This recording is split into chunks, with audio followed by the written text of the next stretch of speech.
The Business is sponsored by Kingston Smith Chartered Accountants.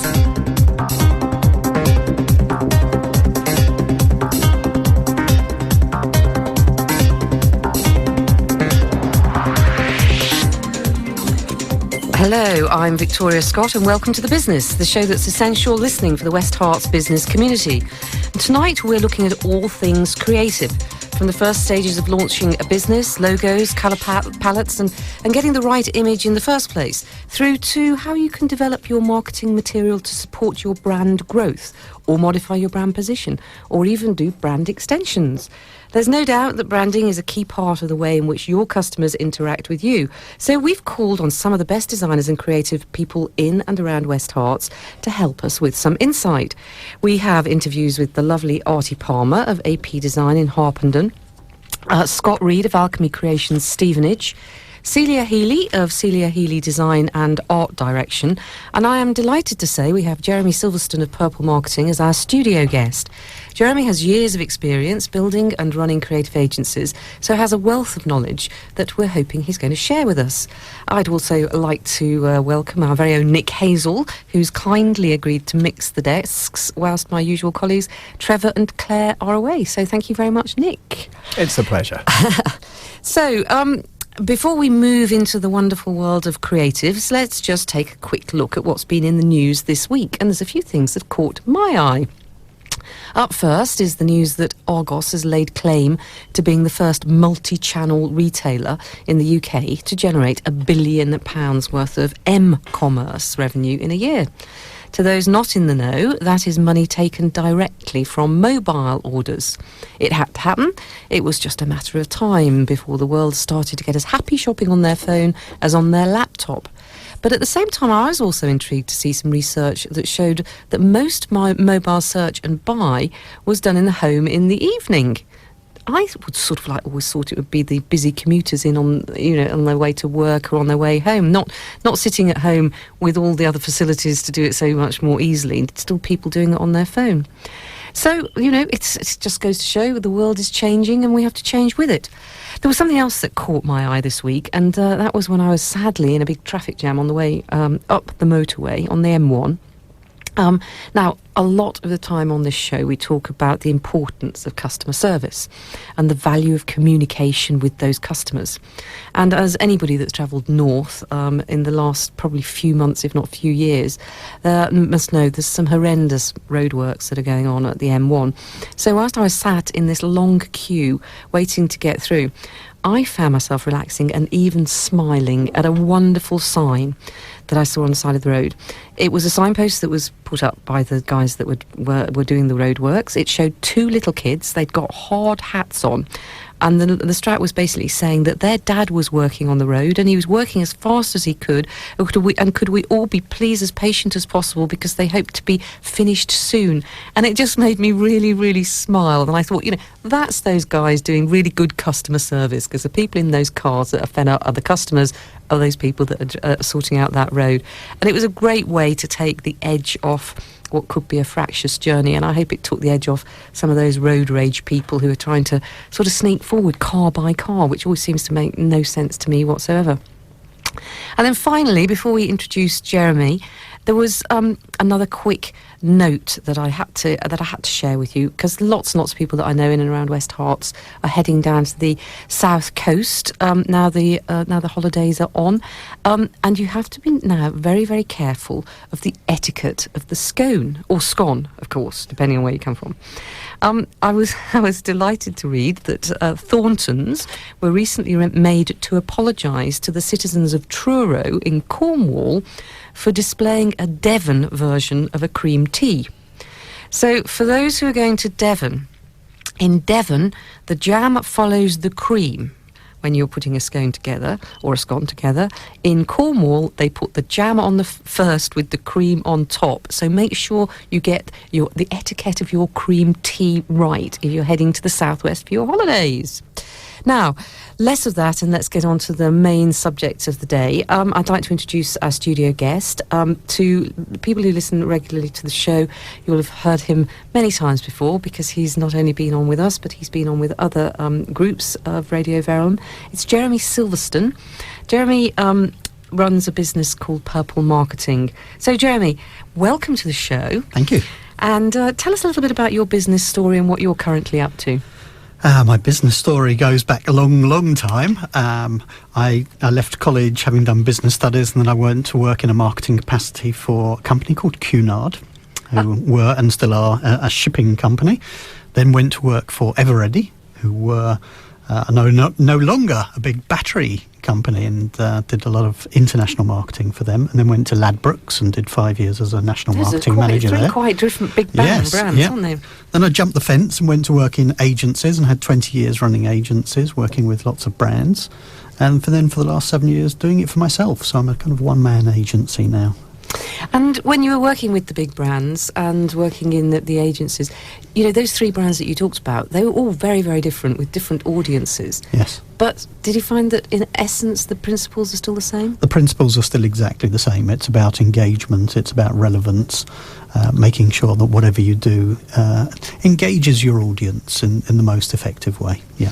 Yeah, and presumably then the same applies when you're working with SMEs or smaller businesses. Yeah, absolutely. The same principles apply. There's nothing different about those core values that you put across. And you've been running Purple Marketing now for 8 years, did you say? Yeah.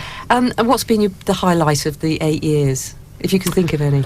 Wow. Actually, the highlight for me is just the fact that we're still able to work on such a variety of different brands. And that's what keeps creative people stimulated and fresh. I think there's nothing worse for a creative person than being forced just to work on one brand, and actually that's quite restrictive. So for me, the thing I really love about it is its variety. And running a business without having all the backup of all those other departments that you're used to, how does that work with you? Well, I still have lots of people that I can call upon, so it's a collaborative effort. I like to think of myself as a GP. So in the same way as a GP would diagnose a problem and solve most of the issues him or herself, that's pretty much what I do. But if I need to recommend consultants and specialists along the way, I'm happy to bring those in to deal with issues that I can't deal with myself. And at the moment, I mean, everybody feels as though I know it's the summer, so things do tend to be a little bit quieter, but there does feel as though there's a lot of launches out there, there's a lot of people setting up businesses, there's a lot of businesses growing. Do we feel as though the economic cycle is really on the up? Yeah, it's a fragile and delicate improvement in the economic situation, but certainly I think a lot of the businesses that I see in the business networks are looking to promote themselves. They see their competitors getting out there and actively marketing their businesses, and they realise that they need to be doing the same or more in order just to maintain their own market share. It is quite a good area of business to be in, marketing, because sort of when times are tough, people need help, and when times are good and the money's sloshing around, then they also need help to get to the next stage of growth. So I think that's true, good. But perhaps not surprisingly, when money's tight, it can be one of those things that tends to get cut from the budget first. But actually history suggests that if you can afford to market yourself at times of recession, that can be the most cost-effective marketing you'll ever do. Because other people aren't doing it, you think? And you can buy a bigger slice of the pie, yes. Yeah. So there's those pesky CFOs that are trying to rein in all that lovely marketing spend. They really need to look at the research. They do. Unfortunately, they're the kind of scourge of many a marketing agency over the years, yes. And what sort of businesses are you working with nowadays in and around West Herts? It really varies, and I'm very fortunate to be able to work with lots of different sectors. So I'm not sector specific as much as I tell my clients that they should specialise and they should be real masters of their own sector. I actually work right across all sectors, so the GP analogy works well, and it's everything from professional organisations, IT and telecoms companies, right down to one-man bands and one-woman bands, so it could be therapists or plumbers. But the challenges are always the same. It's about activating existing or lapsed clients, it's about getting new clients, and it's about establishing the two key parameters for any business, and that's reputation and visibility. And do you get most of you mentioned networking, and networking is a subject that we cover on a reasonably regular basis because it's the bread and butter of the SME world. Do you find that's where you get a lot of your contacts? Yes, certainly. Business? There's Obviously, the digital world has given us lots of different possibilities and fragmented the marketplace. But there's nothing really that's ever replaced face-to-face marketing. And a recent survey in the marketing world highlighted that fact, that actually face-to-face networking is still the number one means of gaining business.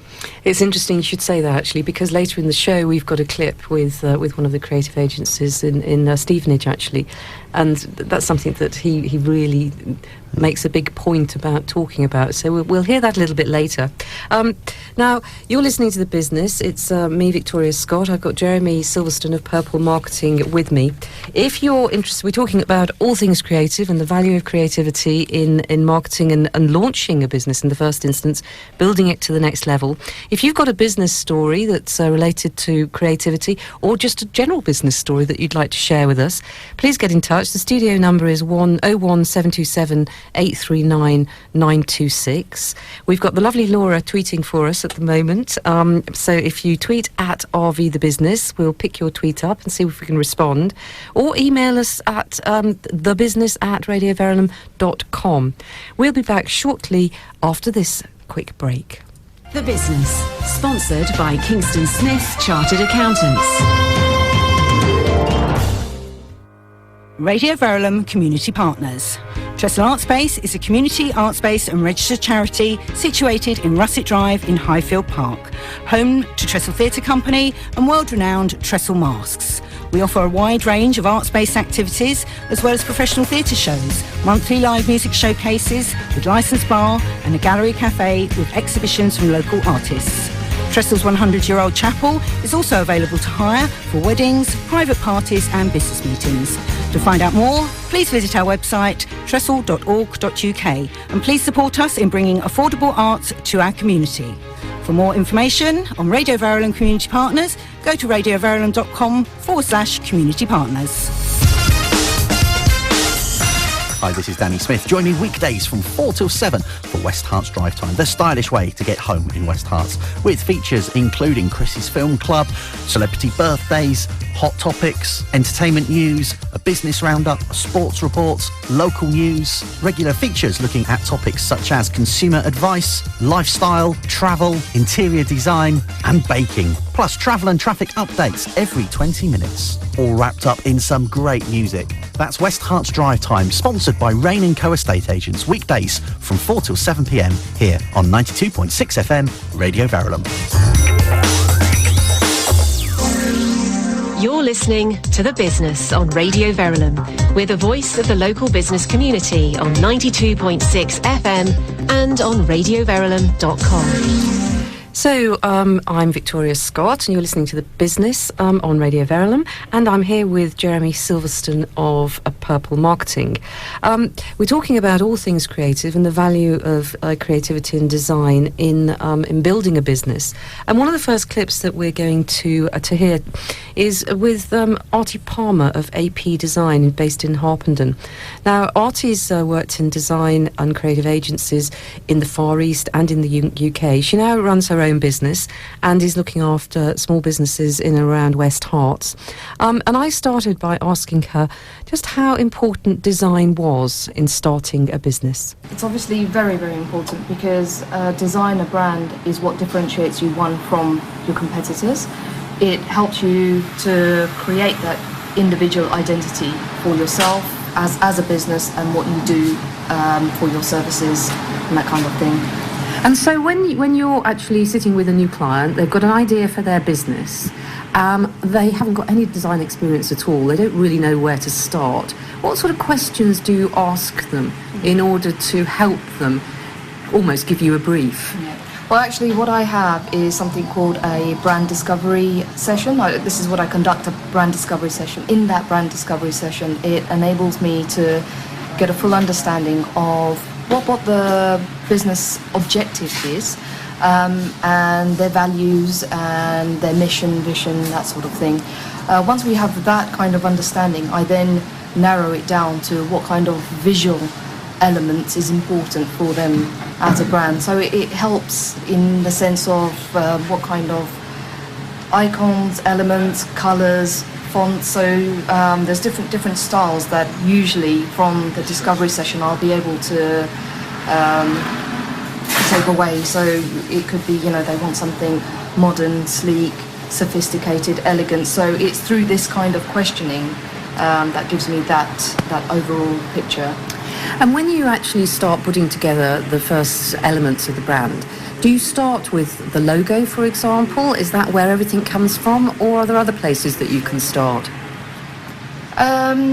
It's not just straight onto the logo. Again, through that discovery session, we identify and really get down to the roots of what the business is supposed to represent. How do they want their potential consumers to perceive them?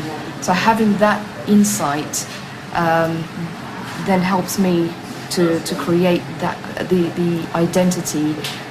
So whether it's through the colours, the icon, the logo, fonts.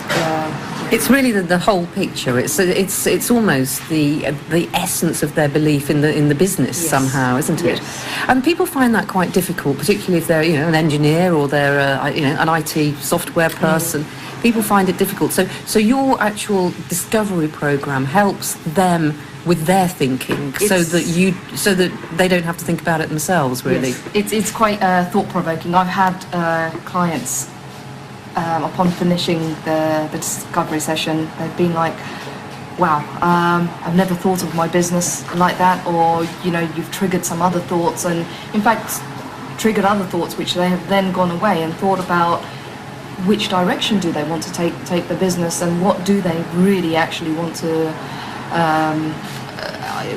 what kind of identity they really want to create for themselves. So design can also help consolidate somebody's thinking in terms of their business plan, almost at the start when you your launch phase or your in brand extension phase. It can really help with all aspects of developing the business, not just how it looks on the surface to customers. I would say the design is the ambassador of the brand. I think on that note, design is the ambassador of the brand. That is a fabulous way to finish. Thank you so much, Aarti. And that was Aarti Parmer of AP Design Harpenden. What a fantastic phrase, Jeremy. Design is the ambassador of the brand. Are we all going to use that now in future? So what do you think she means by that? Well, it is the essence of the values of the brand, and it always surprises me.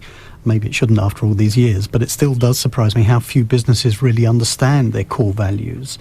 And I think that's what Aarti was alluding to in the things that she was saying about having to interrogate the audience about what they want to achieve and so on. Is trying to get to that core essence, those values. What is it that the brand is all about? What's its personality?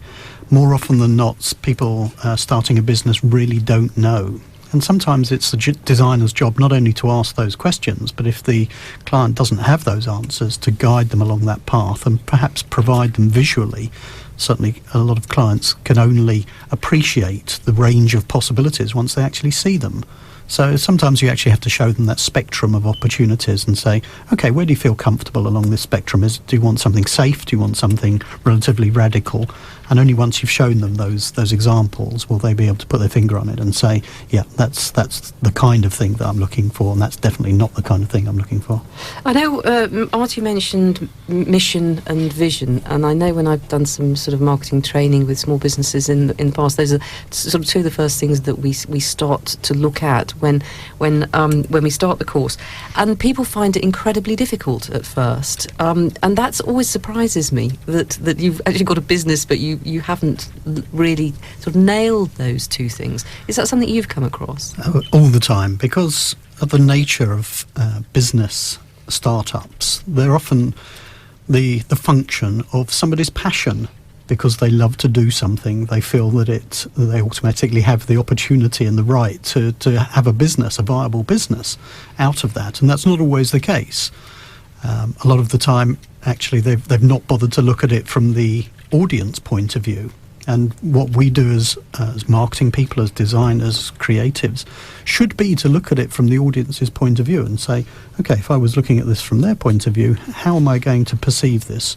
And any good identity, any good brand identity, is going to not only give the kind of differentiation that Aarti was talking about, but I think more importantly, the credibility that something looks professional, that it looks serious, that it looks like a business and not somebody's hobby. Yes, that's really, really important, isn't it?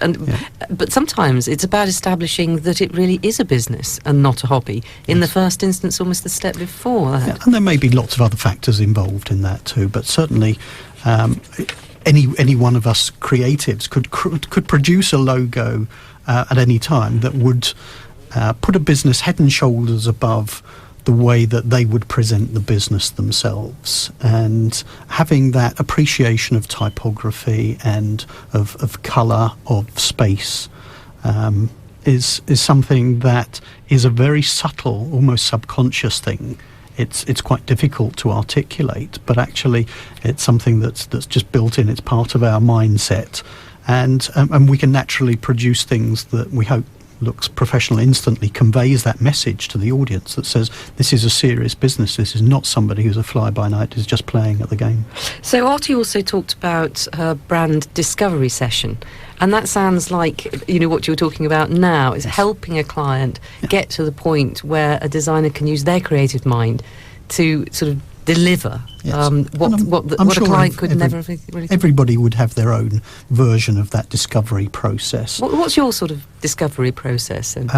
I would simply sit down with a client. I actually give them a questionnaire, and there are a number of elements of that, but the principal questions that I'll ask them are what they want to achieve, and that I think has to be the bedrock of all creative development. But I have to say that creativity and any origination of thought in that way has to have some kind of commercial element to it. We're not just being artistic for the sake of being artistic.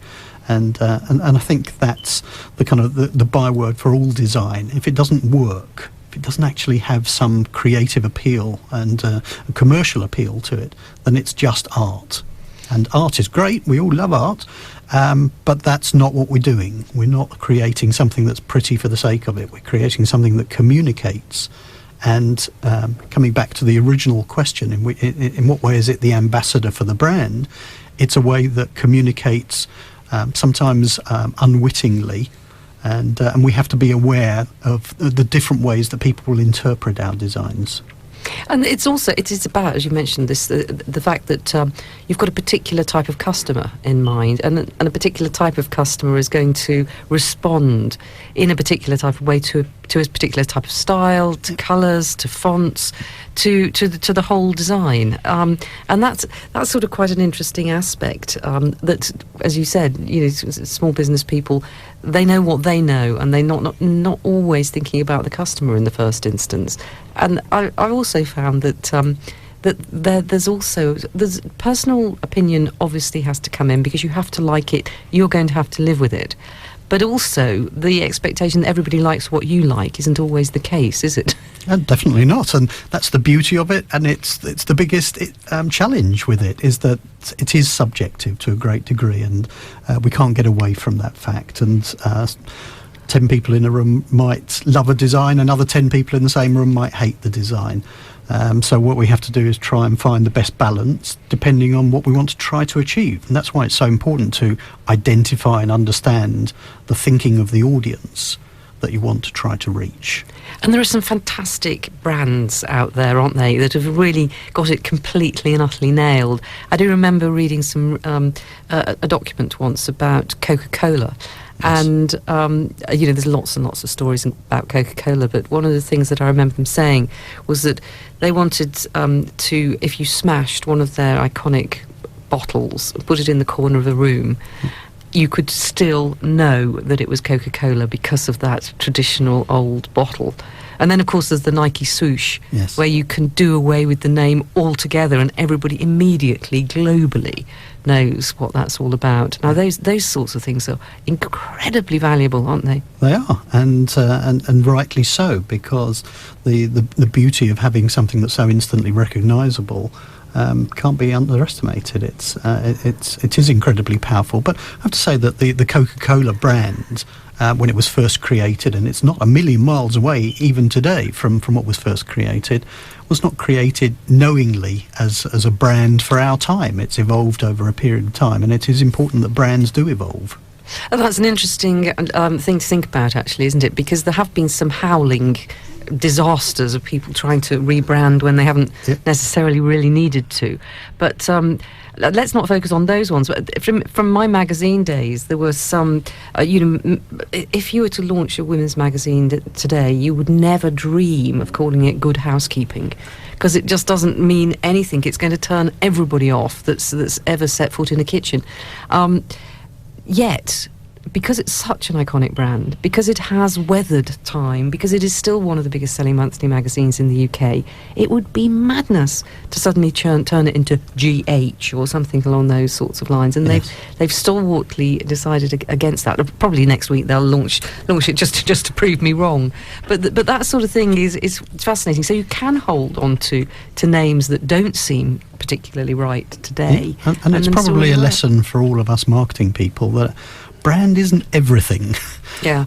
Actually, service and delivery and visibility and reliability and trust are far more valuable assets.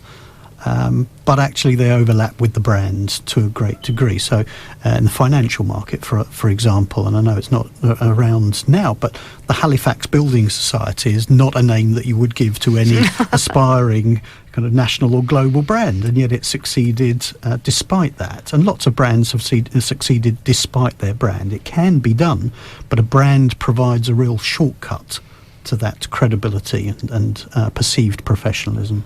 Absolutely. You're listening to Victoria Scott and Jeremy Silverstone of Purple Marketing on The Business, Radio Verulam. We've got some more clips coming up. We're talking about creatives, creativity, the value of creativity in business. If you've got anything to comment, if you'd like to join us, do call in 01727 839 926. We've got Laura tweeting for us. She keeps looking at me with one eye, don't mention my name, at RVTheBusiness if you want to join the discussion, or email us, thebusiness@radioverulam.com. We're going to have a short break now, but we will be back in just a few minutes. The Business, sponsored by Kingston Smith Chartered Accountants. At Kingston Smith, our ethos is simple. We want our clients to succeed. Welcoming owner-managed businesses and individuals, we pride ourselves on offering the local business community a range of services that best supports their needs for maximum growth. Kingston Smith, helping our clients succeed. Find us on St Peter Street in the heart of St Albans, or for more information, head to kingstonsmith.co.uk. The best way to wake up West Herts? That'll be Verulam Breakfast. Monday to Friday, 6 till 9, with local and national news, sport, weather and traffic and travel every 15 minutes. Verulam Breakfast with Marie, Ian, Lee and Nick, weekdays 6 till 9. If you want to get in touch with The Business on Radio Verulam, phone us on 01727 839 926 or email thebusiness@radioverulam.com. And welcome back. I'm Victoria Scott. You are listening to The Business, as we just said. And in the studio with me is Jeremy Silverstone of Purple Marketing, because we're talking about the value of creativity in launching and growing a business. How important it is to get your design just right, how difficult it is to get your design just right, but if you get it just right, how brilliant. Now, we've just heard from Aarti Parmer of AP Design, and she came up with a fabulous phrase about the brand being the ambassador of the business. Our next clip is with Scott Reed of Alchemy Creations. Alchemy are based in Stevenage, and I talked to Scott about working with a new client, in fact, one that already exists, where Alchemy have been brought in to develop the business. That business obviously will have a lot of their design and style already in place. They've probably already got a website. They've probably already got a few bits and pieces of Marcoms. So I asked Scott, how do you develop from there? You've got to be flexible. You've got to be flexible enough to work with what the client wants and what the client needs. If they spend a lot of money on a concept, you have to be able to work to the guidelines and produce work which goes along with their chosen branding. It's their job after all. The challenge then is to take that design forward and improve on it wherever possible for their benefit. It's them you're working for rather than yourself, and you get given guidelines all the time. Some are strict, some are loose, but that's part of the job. Do you find that once you've started to sort of tidy up a design or rejuvenate it, that clients get a little braver and start feeling a little bit more comfortable that they can really move their brand forward? Yeah, it's a trust thing. I mean, especially when you start working with someone new, they have to be able to trust you, and some people are very, precious is the wrong word, but they're keen to look after. They're keen to look after their brand, and so to start with, you basically need to do as you're told. If they say to you they want your ideas, then yes, you put what you want forward. But if they're looking after a brand that works for them, you go along with what they say, and once you get trusted, you can start putting ideas forward and seeing what the client thinks. So it's one of those things that I always sort of call evolution rather than revolution. Is that what you find most often happens, or do you sometimes get hit with this is just all awful, can you start again? Yes, it does. It's not always necessary to reinvent the wheel, but if the wheel's broken, then you do have to. Some companies are in the happy position where the branding's working for them, and their product's working for them, but they just need to keep it in the public mind. You look at some examples of people who try and reinvent the wheel, like New Coke many years ago, and it went dreadfully wrong for them because there was no need to do it. Your job as someone who's creative is to take the recognisable elements of the client's work and keep it in the public eye.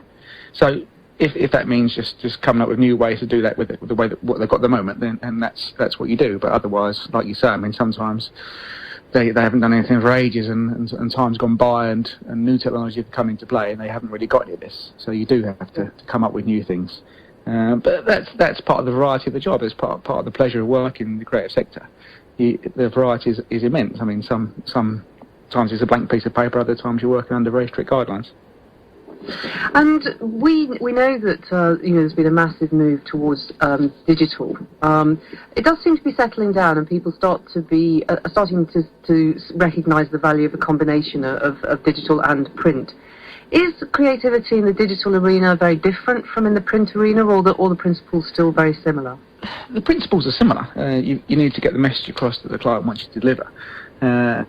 It depends an awful lot on the client as well. Some are very much old school, whereas others are very digital focused. They want all their advertising to be at the customer's fingertips, like to be linked with their social media accounts, everything with them sort of the click of the fingers.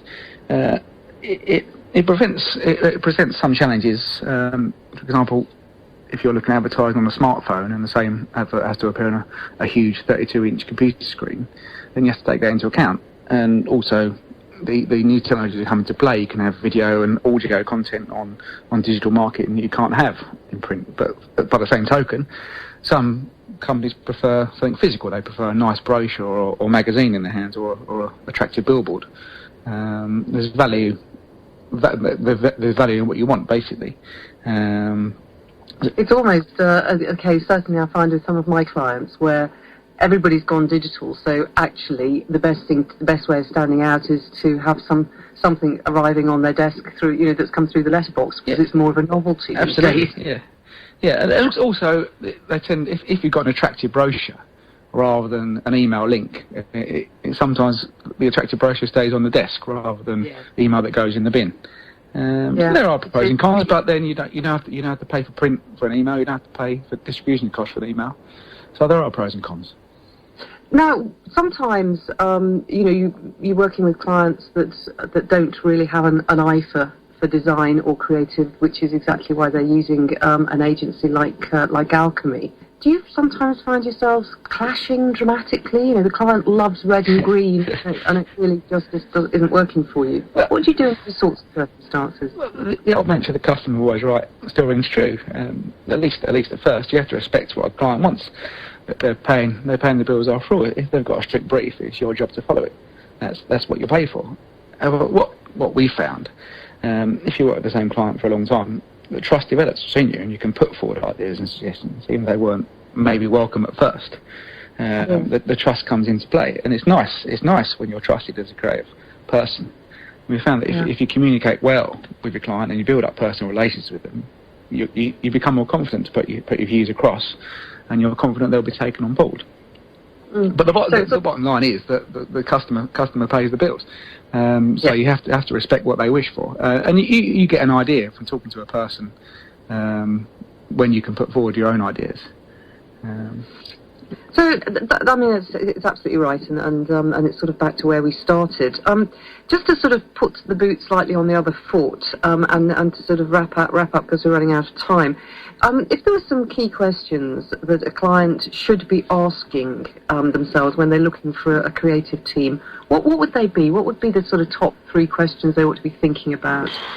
It's a difficult one. I guess it depends on what you want. I mean, there are people who work out of their back bedrooms who will not get a logo for £25, but wouldn't know where to start on a responsive e-commerce website. You need to be confident that your chosen creative team will be knowledgeable and have the capacity to deliver what you require. From a personal point of view, I like to get to know the people we deal with. I like to meet up with them face to face, not be faces, not just be on the end of a phone, not be an email. And it's good to get to know them and ask them the question directly, because sometimes questions come up from other questions, and you get to know people. We picked up jobs purely by being approachable and easily contactable. And it's those things, for me, you need to look for. I mean, of course, portfolios matter, but beauty is in the eye of the beholder when it comes to creative services. So I guess, in my opinion, you want to be creative that your chosen team can deliver what you want and when you want it. And you need them to be honest with you, and you want that communication to be a pleasure rather than a chore. Price comes into it, of course price comes into it, but there'll always be someone cheaper and someone more expensive, and if you're happy that you're going to get everything I've spoken about and you can afford the quote, then go for it. Then just go for it. Back to that Nike phrase. That was Scott Reed of Alchemy Creations in Stevenage. Sorry, Jeremy. Scott talks an awful lot about trust and that developing a relationship with a client, and that really helps a creative sort of move them in the right direction and possibly away from the reds and the greens. Sorry to all those people out there who love red and green together. So, what is it about this trust and relationship that makes it so much easier to get the creative right? Well, I think it allows you permission to develop opportunities and options. Trust is something that works on lots of different levels. So when you first meet a potential client, you have to engage with them enough so that they appreciate you or like you enough to trust you to develop that to the next stage. Once you've developed it to the next stage, you need to continuously earn that trust to then apply that thinking. And so it's an ongoing process. You never stop building that level of trust. But of course, it's very easy with trust. If you abuse the trust, then quite rightly they'll look elsewhere. So we're always having to keep on top of our game in that respect. It's like a business person almost handing you their baby, isn't it? Yes. It's sort of like you drop it once, and it's not going to happen again. Scott also talked an awful lot about approachability and this one-to-one sort of conversation and face to face, which you mentioned earlier. You clearly see the value in that. Scott does. Is that something that is with the digital world and being able to do everything from a desk, sort of in South Africa or whatever? Is it becoming more special to be able to do that, or is it? Does it really make a difference? I think it certainly makes a difference to the depth of the relationship. I do have clients that I've never met face to face, and there are times when it can be more difficult to communicate with somebody when you can't see the whites of their eyes. And I think that it's perfectly natural that we are able to trust people that much more easily when we can see them and we can pick up the body language symbols, the NLP cues that come from them, and we do that very subconsciously, but we definitely do it. And so it's no surprise that it shortcuts the process. I think one of the interesting things that Scott was talking about was kind of making it easy for the client, and customer effort is something that's a real big buzzword in the marketing industry at the moment. And you can measure in a very detailed way the amount of energy it takes for a client to engage with you, the amount of physical energy, the amount of time, the amount of money, the amount of emotional energy that it takes. The easier we can make it for our clients to go through that process by holding their hand, by explaining to them why we're doing what we're doing, the more likely they are to build that trust with us. So customer effort is a really interesting and important area. It's also a nice part of the job, isn't it? Actually getting to know people and developing friendships that can last for a long, long period of time. And of course we gain a huge amount by learning about other people's approach to business, and that stimulation is really important in keeping us fresh. A lot of what we are able to apply to other clients might come out as adaptations of work that we're doing for one client, or the things that we're learning from one client. And actually having that all-round knowledge of different people's approaches and attitudes is really important. I recently did some mentoring at a school and was working with some Year 12 students. They have a completely different attitude and approach to their perception of marketing and what they consider to be important in terms of social media. So it's really refreshing and interesting for us to get that completely different perspective. That's really interesting, and actually brings me round to that sort of question, digital versus print. I'm very, very fond of print, but that's because I'm a dinosaur. But I do think it is coming back, and I do feel that it's a balance, that there is no one route in market. I'm going to draw Nick into this conversation now. Nick, what do you think about digital versus print? Is it settling down? Commercially it is versus, right? So if you're running a newspaper or a magazine, you feel very much, I think, under threat from the internet. But for clients, I don't think it's versus at all. You've got to think about where your budget's going to go, but it should be, depending on your type of business, but it should be a combination of those things. You should at least consider it. There may be some businesses where print is just a completely ridiculous thing to do, but on the other hand, there are plenty of businesses where online may be a ridiculous thing to do too. So I think it is about considering it. You've obviously in the end got to decide how much money you're going to put into which pot, but often combining those pots can be so much more powerful than simply going one route or the other. Yes, because it does, as Scott mentioned, as I've no doubt we'll come on to talk about in a minute, that cost always comes into it. But I really liked Scott's comment about the fact that will always be somebody that's cheaper, and there will always be somebody that's more expensive wherever you position yourself. So understanding from a business perspective, understanding how much you've got to spend, what you need to do with that money in terms of your marketing communications is absolutely crucial at this stage. And if you can afford more than one channel, and you've got audiences that are receiving your messages and are likely to respond through more than one channel, then it's obvious to... And I think you can save far more money by thinking about why is it you're proud of what you do, and getting that across in a meaningful way to your customers and why it is valuable to them. You can save far more money by thinking about that than you're ever going to do by finding somebody who can print you some cheaper brochures or by cutting out your print or so on. It also brings into play another word that Scott used, which was contactability. If you're easily contacted through a few different routes, and you were mentioning it earlier, Jeremy, then that's got to be better for everybody involved, hasn't it? Yeah, because the audience is going to be fragmented. You're going to have part of your audience, pretty much whatever product or service you offer, that is going to be accessing your information digitally, and there are going to be others who are going to access it through more traditional routes. So it makes sense to have a balance, and our job as marketing people is to define that balance to give the best value. And I think it also brings up quite an interesting distinction between design and creativity, because creativity, of course, can be quite separate from design in the sense that it can be creativity of thought. And that creativity of thought can lead you into different avenues regarding the audience that you're aiming at. I can think of at least 2 or 3 examples of clients who have felt that they really understood their audience, but actually the best audience for that product or service would have been a completely different one. and sometimes just uncovering those differences. Can you give us an example of that? That's really interesting.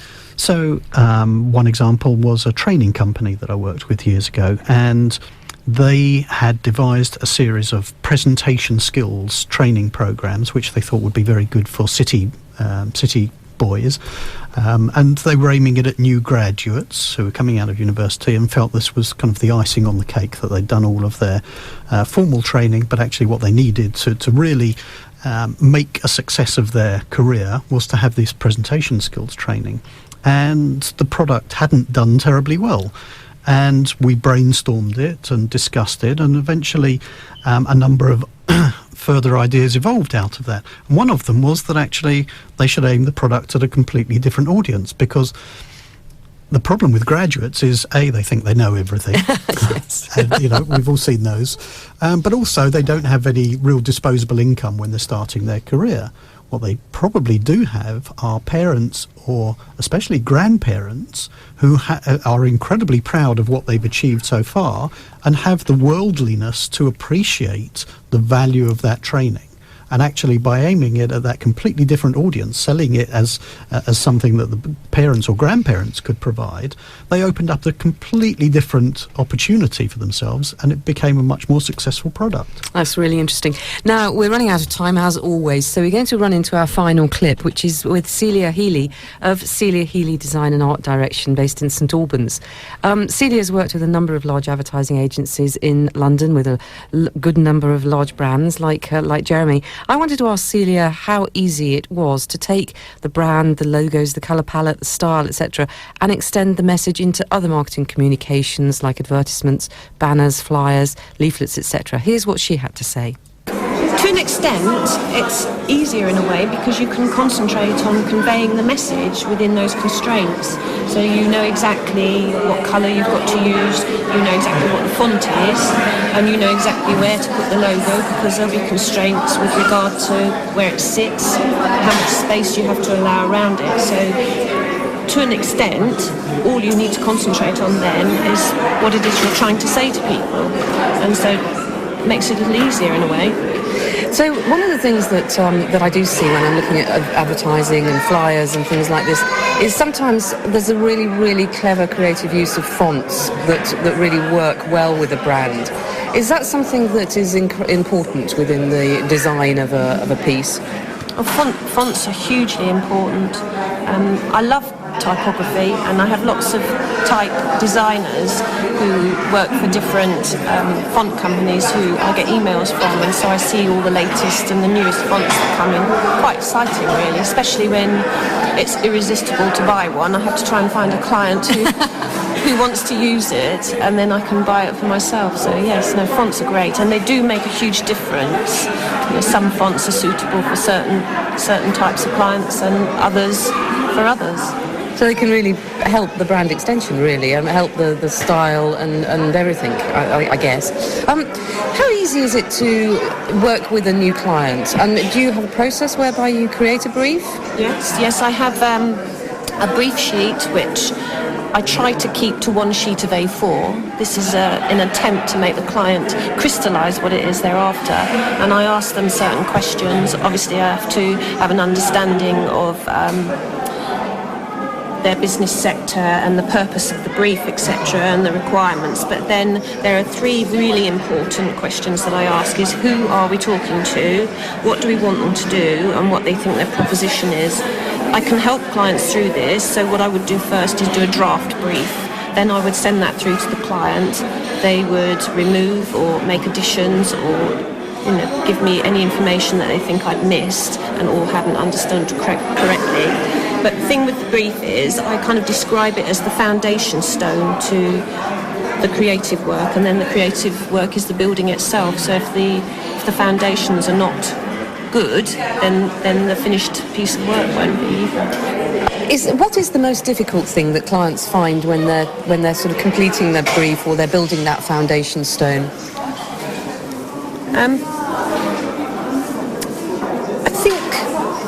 One of the most difficult things is explaining to a client the actual process that you need to go through. So I think that a client has an impression that if they ask me to do a logo, that I'll go home and I will draw it on a piece of paper and make it on the computer and that's it. But it's much more complicated than that, because you have to look at all the routes that would suit that brief or that piece of business, and then you also have to take into consideration, of course, the client's personal taste, because it's all very well doing something that is right for the company or to do the task that they wanted to do, but if they don't like it, there's no point. So personal taste does come into it as well. And so I do ask my clients, and they don't very often do this, is to send me pictures or send me links to things that they either like or really hate, because then that can feed your creativity down a channel that will be suitable for them at the end. So that's one of the most difficult bits. And what is one of the biggest mistakes clients make when they're pulling together a brief or talking to you about what they want? I think it's very similar to that last point. It's getting an understanding of what they actually like, as well as doing something that's right for the brief. And it's really, really difficult to explain to them, because they could say to me they liked this coffee cup, and that would help me, but they might not think about that if I'm designing a logo or I'm writing a small space ad. But if I can see that coffee cup and I know that they really like that or really hate that, it takes a whole range of work that I could do out of the picture, and therefore it narrows that funnel down, so that when you produce a piece of work, not only does it do the job they wanted to do and it's right for their business, it's also something they like and they're proud to show to someone. That's really interesting. Now, putting the sort of boot on the other foot and not talking about clients any longer, from a design perspective, how do you price yourself, and how do you protect your creative designs? Because I know these are two things that crop up quite often when I'm working with designers. So what's your experience of that, and how do you go about it? I think that's the worst bit of my job, actually. Pricing is a nightmare, and it's almost always impossible to do, and almost always I undercharge, because I base it on what I guess the amount of time is I'm going to spend on a piece of work. And obviously, when you come to do it, there are all sorts of factors that you hadn't imagined that come into it. And so it generally takes longer than you imagine. So that's the main problem. And I don't feel bad about it, actually, because obviously at the front I've got to give the client a price up front. They need to know what it is I'm going to what it is they're going to spend on the job, but I nearly always end up spending twice as long as I think. Yeah, it all sounds very, very familiar. Celia Heley, design and art direction. That was so lovely. She almost always undercharges. It's very difficult getting pricing right in design, or is it, Jeremy? Well, it is, because clients, as Celia said, often don't understand the complexities of the process. So we have to demonstrate that value. We have to provide real evidence of that value, and that's not easy to do. So over a period of time, you'll build up a body of work that shows that you can deliver that value, and that builds to the trust that Scott was talking about, and so on. And Celia also mentioned that although clients rarely do it, this sort of concept about helping a designer know what they like and what they don't like. Yeah. It seems obvious, but it seems a shame equally that clients don't seem to be that keen, or don't get it, don't get what they're trying to do. It's not their fault. We're there to educate them, and that's part of the process. Our job is to translate what they want to say into what the audience wants to hear. And if they don't know what they want to say, then we have to guide them along that path and help them to see the opportunities, see the possibilities, and find the route that they feel most comfortable with. But ultimately, it's driven by the audience. I particularly liked Celia's sort of who, what, and what the proposition is. You know, those are absolutely key questions, because they're all about what the end result's going to be. Yes, and I think this is something that's actually come out of the interviews with Aarti and Scott and Celia, is that the value of having somebody professional there who knows the process, who understands what questions need to be asked. And I think a lot of people have questioned the value that a designer can bring, but actually the reality is, I think it was Red Adair that said, if you think it's expensive getting a professional, just try doing it yourself, or getting amateur in, because it's so true in design. Everybody thinks they can design, everybody thinks they can produce, but when you see what a professional does for you, you can see the difference. Absolutely, and it's almost always worth it, isn't it? I mean, there's no doubt about it. So we've heard this evening from Aarti Parmer of AP Designs in Harpenden. We've heard from Celia Heley, just Celia Heley Design, and we've heard from Scott Reed of Alchemy Creations.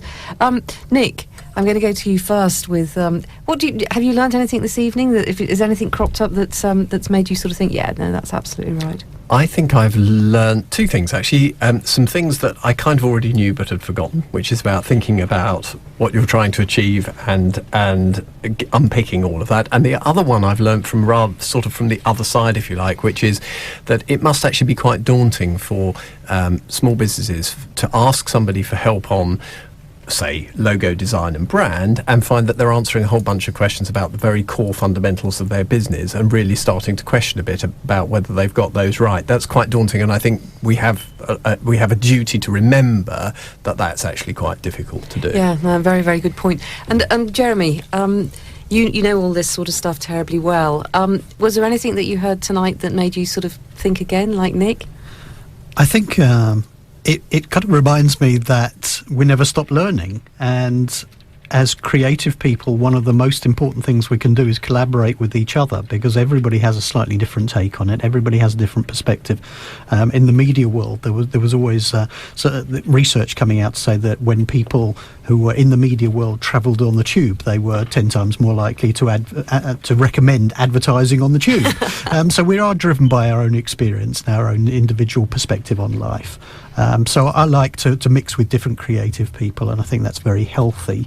The outcome for the client is that actually talking to a creative person is going to give them a whole new perspective based on an experience of somebody who's been there, seen it and done it for lots of different people. Wise words. So we're wrapping up the show now.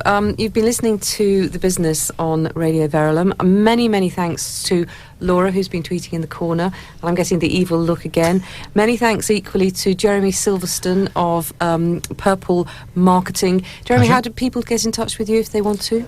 Oh, they can find my website. They can get in touch with me on Twitter @GemSilverstone, or any other way. Okay, and I've been Victoria Scott, and we hope that you'll listen in next week. The Business, sponsored by Kingston Smith Chartered Accountants. If there's anything in the show you want to talk to us about, phone us on 01727 839 926 or email thebusiness@radioverulam.com.